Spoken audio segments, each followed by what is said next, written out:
Boa tarde, meu povo. Eu sou da eletiva de Ciências Humanas para o Enem e do professor Vanucci, e eu vou falar aqui sobre o meu trabalho, que é a resistência na Segunda Guerra Mundial. A resistência na Segunda Guerra Mundial ela é muito importante, porque, como diz aqui, certo? Durante a Segunda Guerra Mundial houve inúmeras formas de resistência, e também porque diversos países caíram na mão do eixo. Iugoslávia, Polônia, Dinamarca, Noruega, Holanda, Luxemburgo, Belga e a Bélgica, né? E os franceses. E teve vários aspectos que marcaram tanto a luta quanto isso pela Europa, como vai ser mostrado aqui. Toda a Europa teve alguns países que tiveram seus grupos de resistência, são bem conhecidos. Que nesse caso que eu escolhi aqui foi 4. A polonesa, a francesa, a norueguesa e a italiana. Mas ainda temos resistência nos países que foram dominados da União Soviética, que é a Ucrânia, eu acho que deve ter na Ucrânia, na Bielorrússia. Também tivemos a do general Tito, o icônico Tito da Iugoslávia. E vamos lá. Vixe, para voltar, nada não. A resistência na Europa ocupada, em países como França, Noruega, Países Baixos, Holanda, Bélgica, Polônia, entre outros, os grupos de resistência surgiram para combater a ocupação nazista, que realizavam atividades como sabotagem, espionagem, distribuição de informações, resgate de prisioneiros de guerra e judeus. Já na resistência francesa, que ficou conhecida como na resistência, foi particularmente ativa no papel crucial de apoio aos aliados. Temos também as guerrilhas e os partisans. A guerrilha, minha gente, explicando aqui que é uma tática militar, são pessoas como nós, eu, o Vanucci, o Matheus que está ali, a Rai, a Rutilane e o Gustavo, pegarem armas, a Emanuel que está ali, pegarem armas e lutar. Coisa que foi usada tanto na época da resistência francesa, das guerras napoleônicas, que teve muito isso, e também tem uma questão que era muito usada em emboscadas. Como eu vou falar mais para frente, nas personalidades, isso foi usado na Guerra de Inverno, lá quando a União Soviética invadiu a Finlândia. E os partisans são guerrilheiros, traduzindo. E, como ele diz aqui, a resistência contra a invasão nazista na União Soviética teve muita participação dos partisans. A resistência civil não violenta. Todo mundo pensa que a resistência é só pegar armas, destruir linha férrea, matar gente, por aí e tal. Mas não, teve também a resistência pacífica. Como é que era realizada a resistência pacífica? Era greves, era boicotando a linha de produção do inimigo. Porque é o seguinte, numa fábrica, se não sair um fuzil que der problema na linha de combate, é um soldado que pode morrer. Vocês têm que entender que linha, eu me esqueci o nome mais. Essas linhas de suprimento são muito importantes. Eles também escondiam judeus, eles resgatavam crianças, sempre uma resistência não violenta, passeatas, foi sempre isso. E a espionagem e inteligência, que nesse caso aqui são os agentes secretos, que nós tivemos a icônica OSS, Organization of the Civil Circuit, Organização Civil Secreta, que foi resistência também, enviando informações, como temos os agentes secretos, espiões, redes de inteligência clandestina, que operavam em toda a Europa ocupada. E algumas das mais conhecidas essa daqui, que foi na Grã-Bretanha, e a rede de resistência polonesa, conhecida como a Red Orquestra. Red Orquestra, minha gente, se você pesquisar no YouTube, tem 2 jogos FPS, tiro em primeira pessoa. Vamos lá. E a resistência durante a Segunda Guerra Mundial assumiu muitas formas diferentes. Também compartilharam o objetivo comum de desafiar a ocupação e opressão das potências do eixo, em seu papel de mobilização popular, no fornecimento de informações, na perturbação de operações inimigas e contribuir com o esforço de guerra dos aliados para a libertação de muitos países do domínio nazista e fascista. A resistência é lembrada como um símbolo de coragem, determinação e luta pela liberdade durante esse período sombrio da história. Agora nós vamos falar da resistência polonesa. A Polônia foi invadida no começo da guerra. A Polônia, só para vocês terem uma ideia, eu estudei sobre a história desse país, é uma história muito bonita. teve a icônica Batalha de Viena, onde os russados alados destruíram os otomanos. E é muito assim, a história da Polônia é sempre assim, porque ela era um país grande, ela foi separada, aí conseguiu independência e foi tomada de novo pelos nazistas. E durante isso teve papel crucial. E um desses foi o Arnulf Kaviola, o Exército Nacional, ou AK basicamente. Era de maior influência e organização na resistência polonesa, formada em fevereiro de 1942, ou seja, ela já foi formada quando já estava invadido. E ela teve uma das participações mais conhecidas. Ela também está aqui, as operações que ela fazia, né? Antes de eu passar, né? Operações de guerrilha, sabotagem, espionagem, resgate de prisioneiros. Vamos lá, o outro. A resistência polonesa estava ativa em várias frentes. Porque, se você estudar bem, a Polônia foi invadida, mas nunca se rendeu. Porque soldados poloneses saíram da própria Polônia e foram para a França. Da França eles foram para a Inglaterra, lutaram na icônica Batalha da Inglaterra. Teve os poloneses lá. Aí teve poloneses que foram para o mar de prisioneiros lá na União Soviética, foram libertos, foram lutar lá na Itália. Ou seja, a Polônia ela nunca se rende. Não importa o quanto você tenta, ela nunca se rende.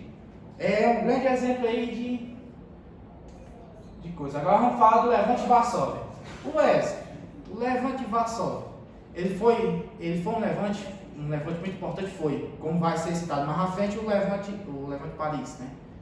Só que ele foi, como eu posso dizer, morto, pois eles não conseguiram esforço. Como a música que vai passar por aqui, que é a música Uprising da banda Saboteur, que é uma banda sueca, ela fala muito disso.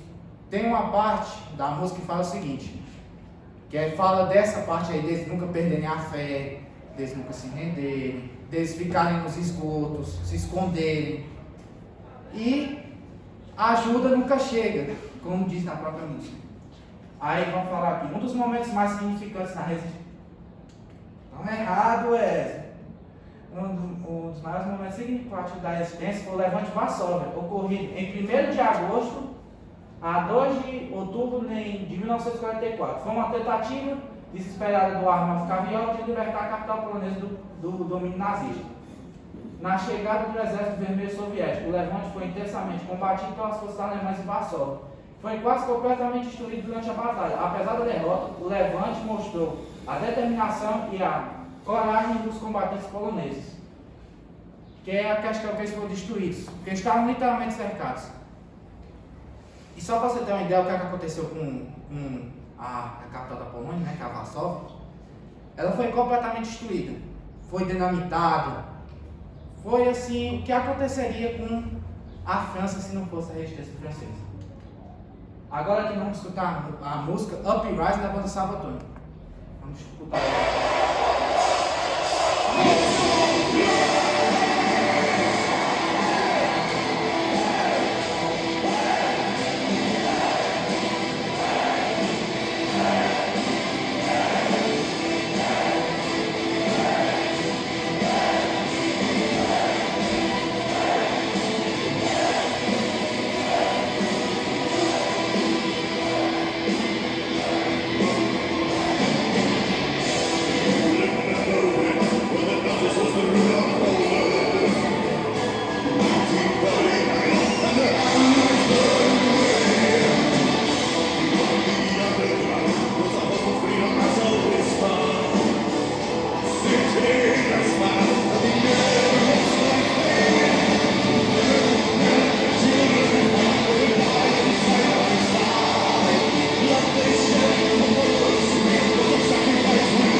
Pronto, falando aqui um pouco mais dessa música, é uma música muito boa, né?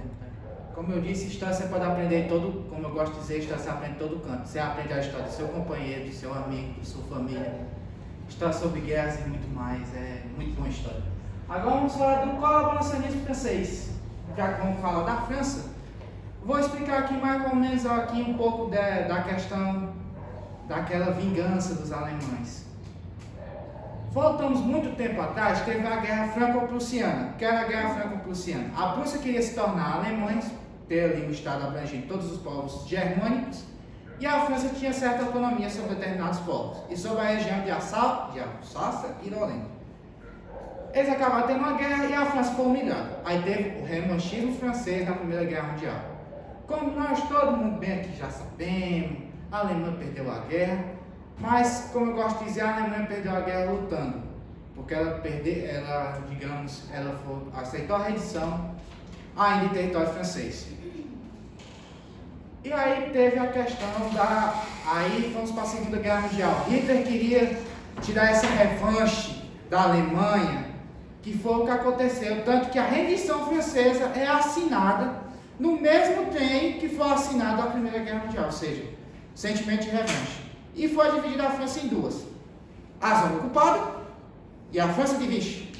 Como está aqui, a França de Vichy, governada por um general que foi muito importante na Primeira Guerra Mundial, Pétain, também conhecido como o Leão de Verdun, icônica Batalha de Verdun. Mas vamos falar aqui.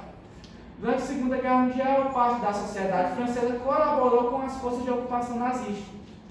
Esse colaborar clandestino foi motivado por diferentes razões, como busca por benefícios pessoais, convicções políticas, antissemitismo,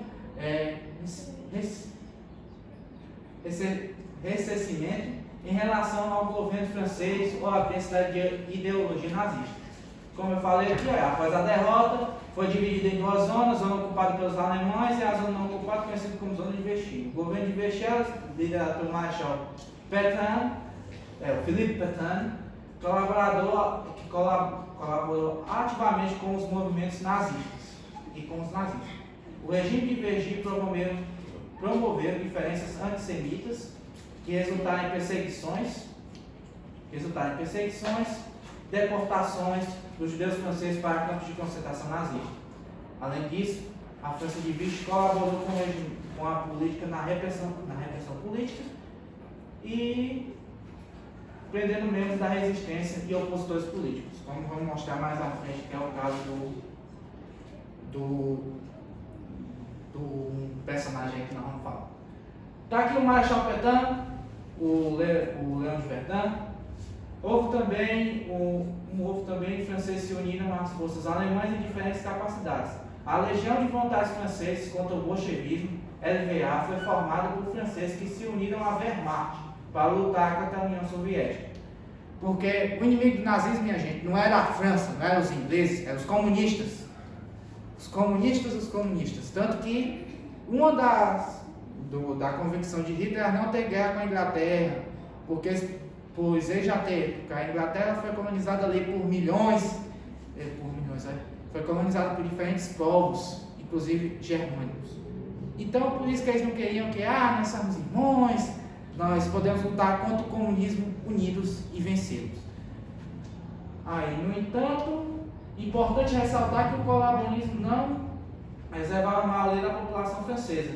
Muitos franceses rejeitaram a ocupação nazista e a colaboração com o regime de Vichy. A resistência francesa, que lutava contra a ocupação e o regime colaboracionista, era amplamente apoiada por parte significativa da população. Após a libertação da França, em 1944, o colaboracionismo foi amplamente condenado e muitos colaboradores enfrentaram julgamentos, punições. No entretanto, a questão dos colaboracionismos, seu legado continua a ser discutido e debatido nas Franças nas décadas seguintes da guerra. Só para você ter uma ideia, o Marechal Pétain ele já estava velho e ele foi assassinado. Assassinado quer dizer assim, foi condenado à morte. Assim como muitos outros colaboracionistas, mulheres que dormiam com nazistas tinham a sua cabeça raspada, eram obrigadas a tirar suas roupas em público. Ou seja, era aquela questão: você se afeiçoou com o inimigo, então você já não tem mais a sua questão com nós, você não é mais um francês, podemos dizer assim. Vamos falar da resistência francesa. Ali está o sino, a cruz de dolente na bandeira francesa, como eu vim aqui, a caráter, vocês podem ver. Bolsa, agora vamos falar um pouco mais da vestimenta. A bandana, sempre muito comum, teve em várias resistências a questão de poder se identificar com a bandana, como é o caso que tem ali a cruz de dolente. A bolsa, que podia carregar tanto informações quanto munições, explosivos, o que fosse necessário. As armas, se você fosse da resistência armada, que é a questão aqui que eu tenho com a pistola Walter, feita de papelão, né? A gente faz com que está a nossa mão, né? E também a questão da roupas civis, para se disfarçar.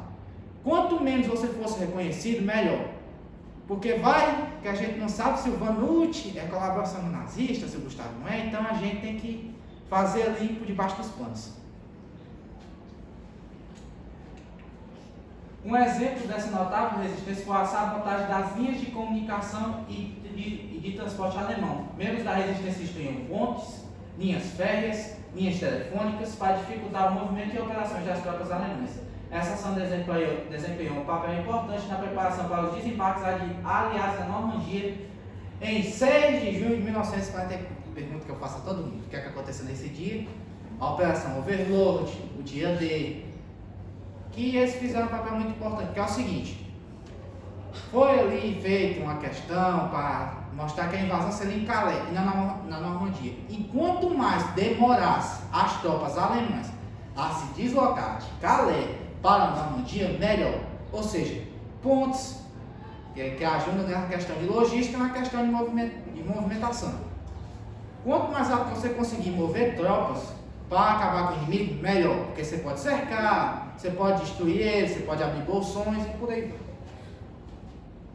Outro papel essencial da resistência francesa foi o fornecimento de abrigo a judeus e outros perseguidores pelo regime nazista.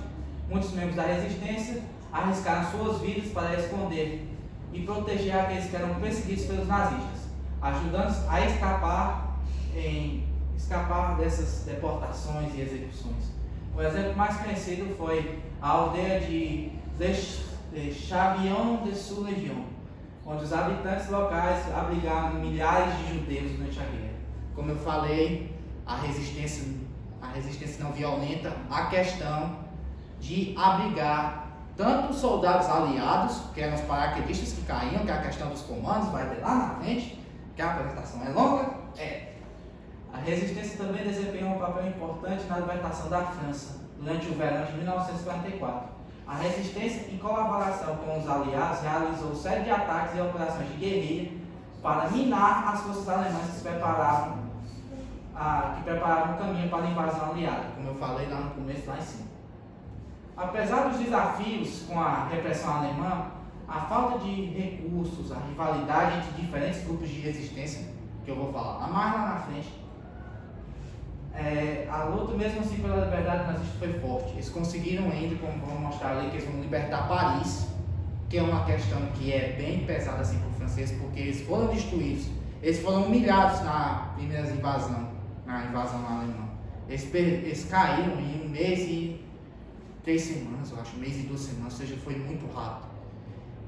E eles conseguiram libertar a capital deles, graças à resistência. Aí o hino da resistência francesa, que foi passado pelas rádios da BBC, por uma cantora muito famosa, que eu me esqueci o nome, porque muita coisa para lembrar. Pode começar.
Amis, entendu ces cris sourds du pays qu'on enchaîne. Oh, et partisans, ouvriers et paysans, c'est l'alarme. Ce soir, l'ennemi connaîtra le prix du sang et des larmes. Montez de la ville, descendez des collines, camarades.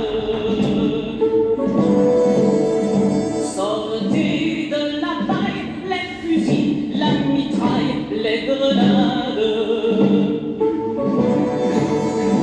Oh, et les tueurs, à la balle et au couteau, tuez vite.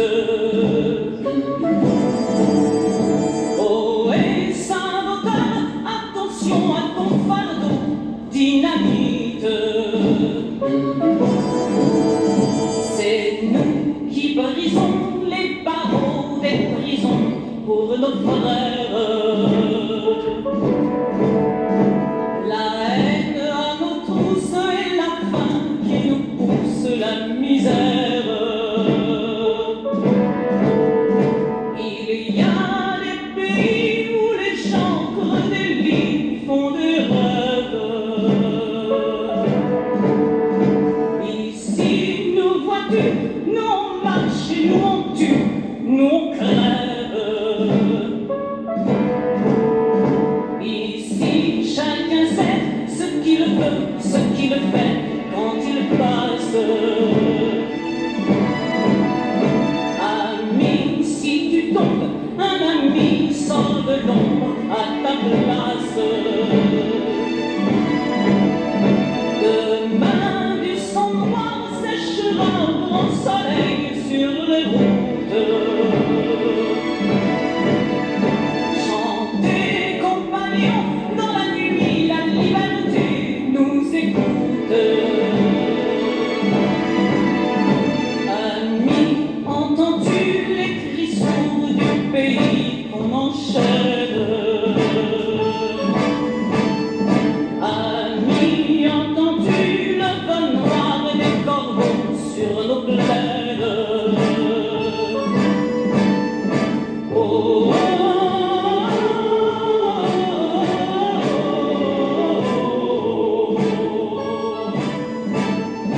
oh, oh,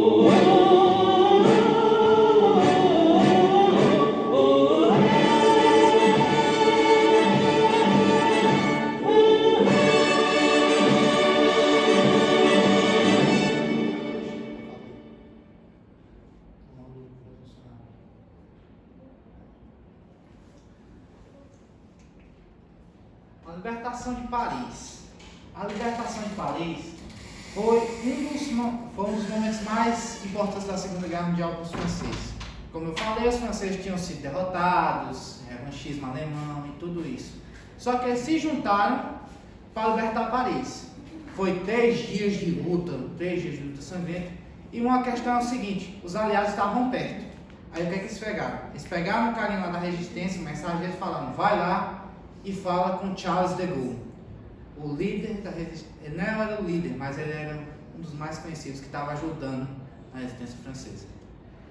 E ele falou para o Dwight Eisenhower: eu vou mandar a divisão de tanques alemães, de tanques franceses para lá, do general, acho que é o Leclerc, como é mostrado ali mais na frente, no próximo slide. Aí Dwight Eisenhower: não, você não vai. Aí: não, eu vou. De Gaulle respondeu: você não vai. De Gaulle respondia que vai. Aí ele deixou. Depois de uma briga lá, confusão, ele deixou. Ele foi, chegou lá, a resistência francesa só tinha deixado bem pouquinhos focos de resistência nazista, tanto que o próprio general que comandava a cidade, que comandava Paris, se entregou ao que é a segunda divisão aqui, do Philippe Leclerc. Tanto Philippe na França. E uma questão bem importante é que quando a Paris foi libertada, Charles de Gaulle correu para lá. Por quê? Porque não podia deixar que as mãos caíssem no comunista, porque a resistência era um embranhado, podemos dizer assim, de pessoas. Não podemos deixar isso, também os comunistas. Como está mostrado aqui na imagem, aqui dele marchando aqui, ele passa pelo Arco do Triunfo, é saudado por milhares de pessoas. ele faz um discurso emocionante. Ah, a França está destruída, mas a França está livre. É a França livre. E está ali a foto do menino. Eu não vou mostrar lá na frente. Agora a resistência da nova igreja. Vou correr aqui mais um pouquinho, porque a resistência da nova igreja é o mesmo molde das outras. E o que se destaca aqui é o movimento da nova igreja, que é o Milord, fundado em 1941. E uma das maiores partes que eles fizeram foi a destruição das fábricas de água pesada, que é um componente muito importante para a criação de armas nucleares. Hitler ele tinha esse sonho, só que graças a Deus nunca conseguiu. Aí eles foram treinados em montanhas, eles foram treinados junto com os comandos britânicos, que vão falar na frente do slide, e para destruir, ou seja, eles chegaram lá, como eu falei, de plantar explosivos e de destruírem a fábrica de água pesada em Vormir. Aqui fala mais dessa questão que foi realizada. E a resistência italiana. A resistência italiana na Segunda Guerra Mundial foi ali quando partes norte ali da Itália que lutaram quando Mussolini subiu ao poder. Subiu ao poder, podemos dizer, de uma forma bem mais pacífica. Foi a marcha sobre Roma. E aí eles falaram a mesma coisa, só que esses grupos eram integrados por socialistas, comunistas, liberais, anarquistas e membros do exército italiano. E agora a gente vai ouvir, aí tem aqui mais informações, a gente vai com o hino deles, que é uma canção muito conhecida por causa da série La Casa de Papel, que é o Bella Ciao.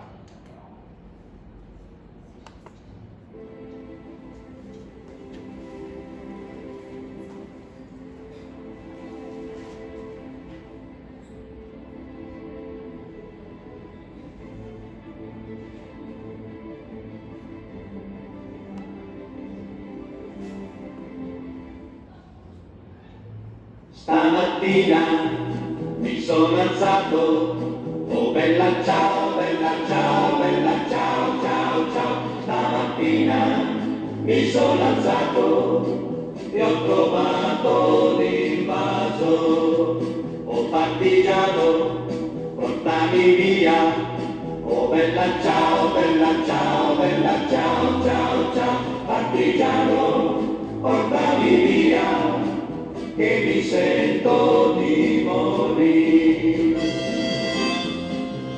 E se io muoio da partigiano, oh bella ciao, bella ciao, bella ciao, ciao, ciao. E se muoio da partigiano, tu mi devi seppellire e seppellire lassù in montagna. Oh bella ciao, bella ciao, bella ciao, ciao, ciao. Seppellire lassù in montagna, sotto l'ombra di un bel fiore. Tutte le genti che passeranno, oh bella ciao, bella ciao, bella ciao, ciao, ciao. E le genti che passeranno ti diranno che bel fiore, e questo è il fiore del partigiano. Oh bella ciao, bella ciao, bella ciao, ciao, ciao. Questo è il fiore del partigiano, morto per la libertà. Questo è il fiore del partigiano, morto per la libertà. Questo è il fiore del partigiano, morto per la libertà. Questo è il fiore del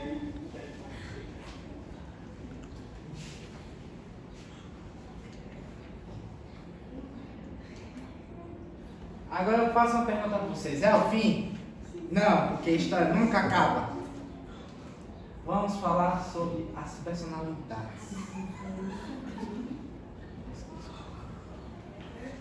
A Segunda Guerra Mundial foi um conflito que envolveu uma infinidade de personalidades notáveis. E eu escolhi algumas delas aqui para falar.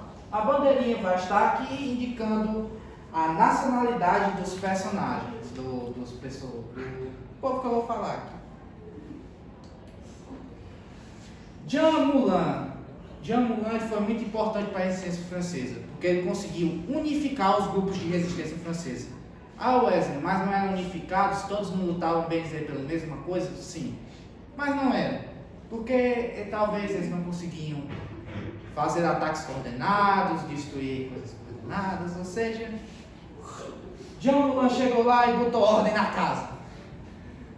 E ele fez, como bem diz ali, com o general Charles de Gaulle, que é o próximo aqui.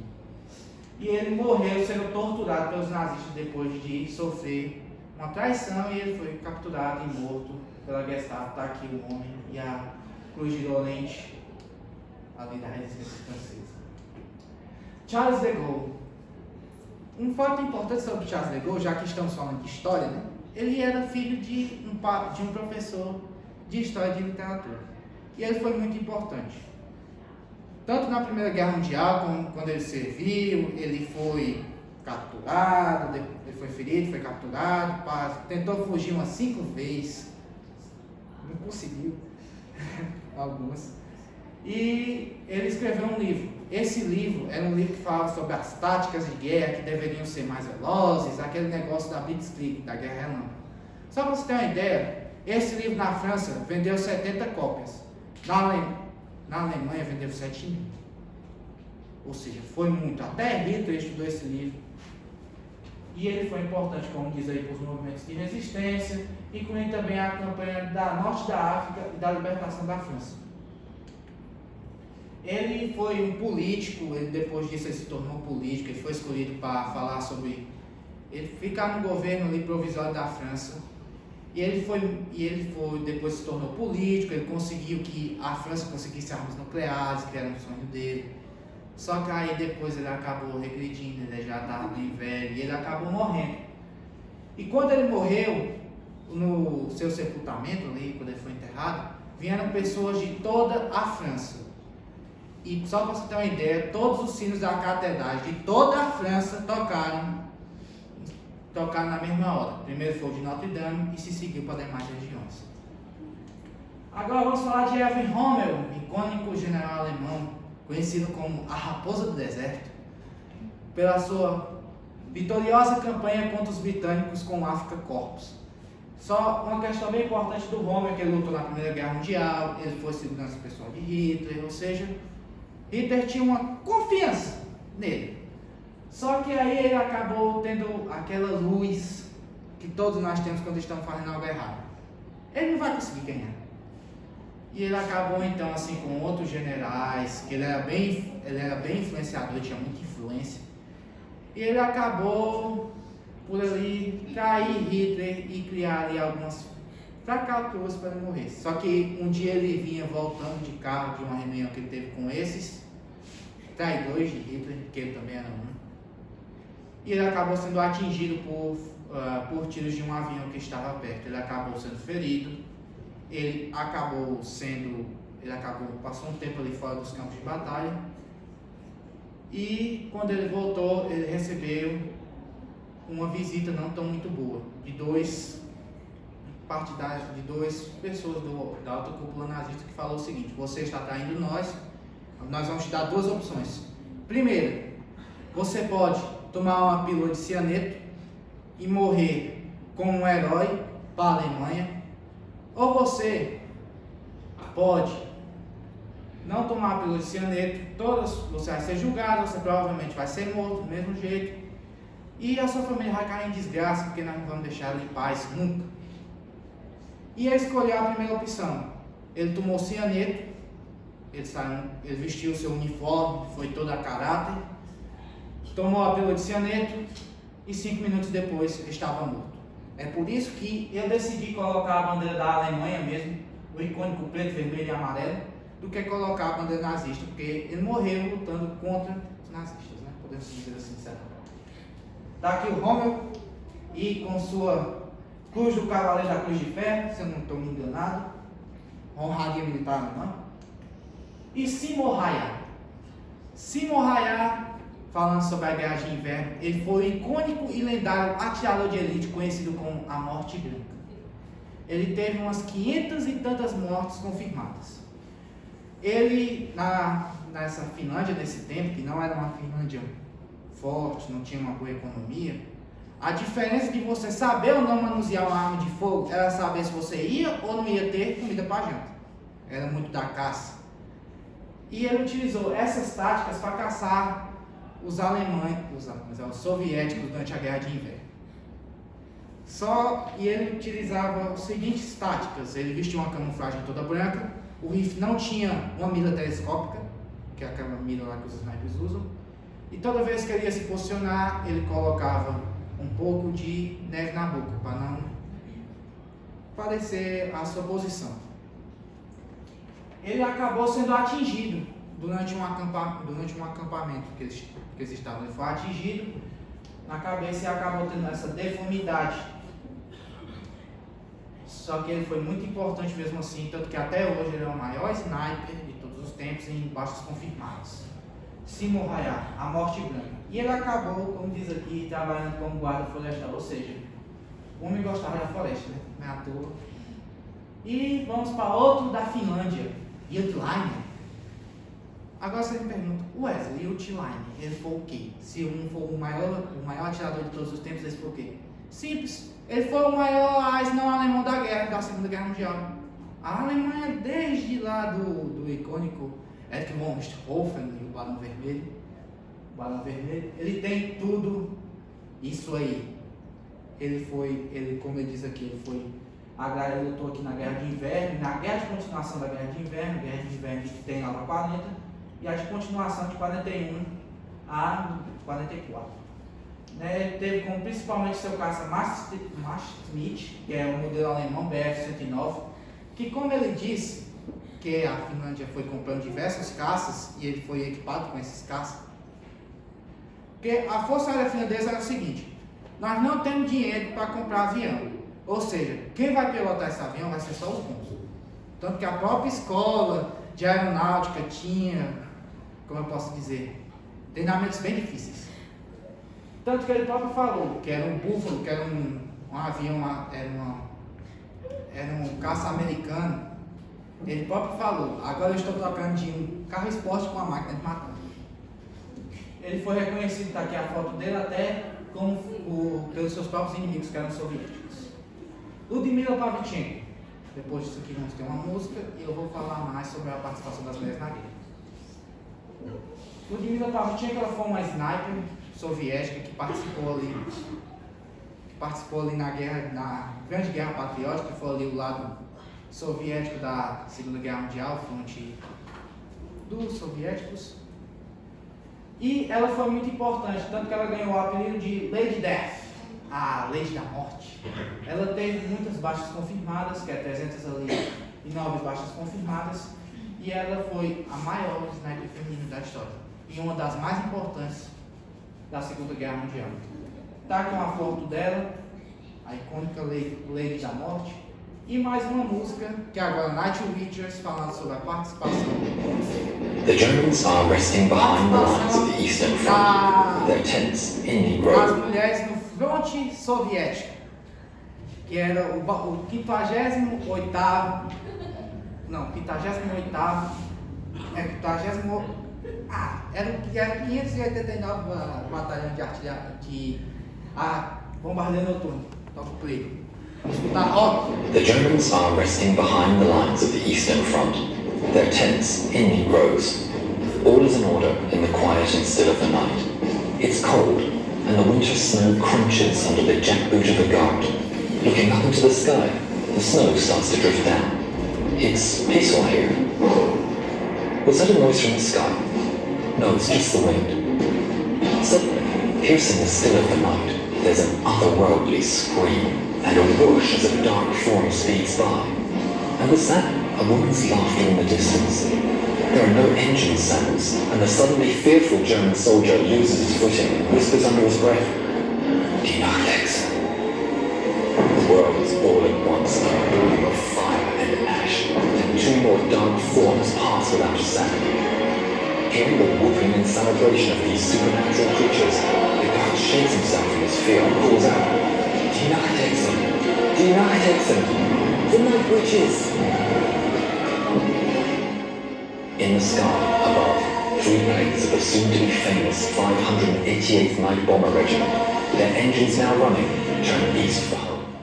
The equipment they were given was woefully out of date.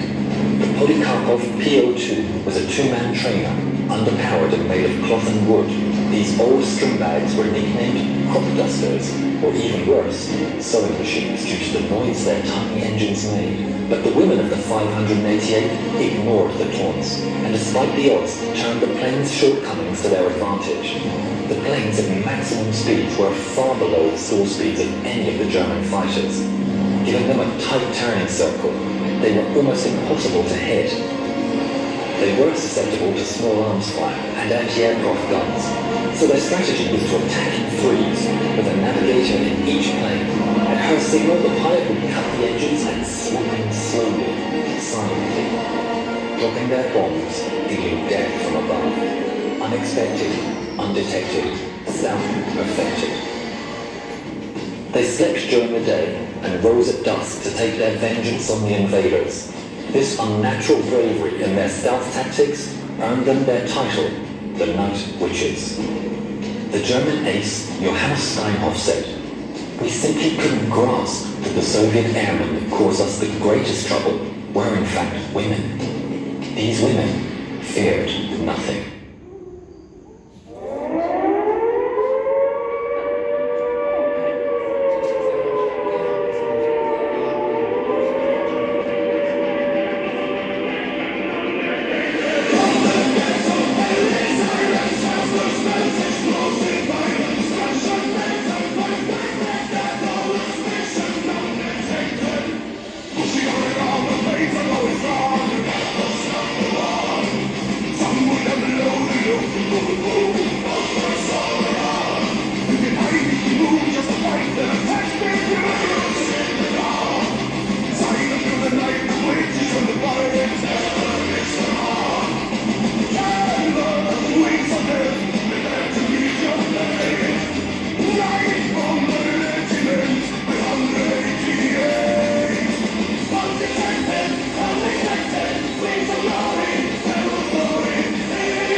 Agora vamos falar dos comandos, que são os comandos britânicos especificamente, que são unidades treinadas, que até hoje tem os comandos, como tem no Exército Brasileiro os comandos anfíbios, que eram soldados que eram treinados treinados parte física e eram treinados com tiros e explosões reais, para que eles conseguissem assim ser melhores no campo de combate.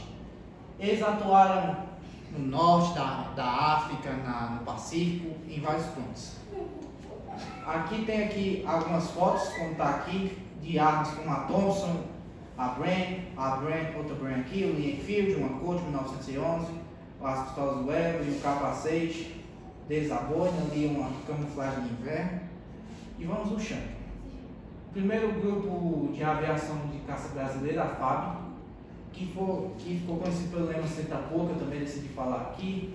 Usava o icônico P-47 Thunderbolt, um classe icônico, e eles fizeram muita importância na participação brasileira na guerra, tanto que tem aqui o P-47 Thunderbolt e aqui o Senta Pouca, né, que é a insígnia.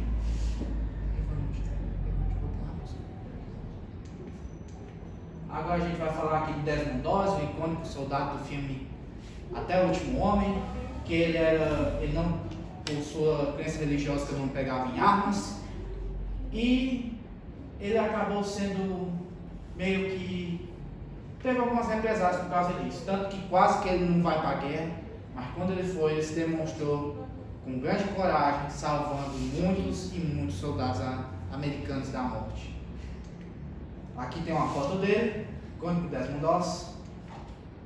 Zhukov, estamos chegando ao fim.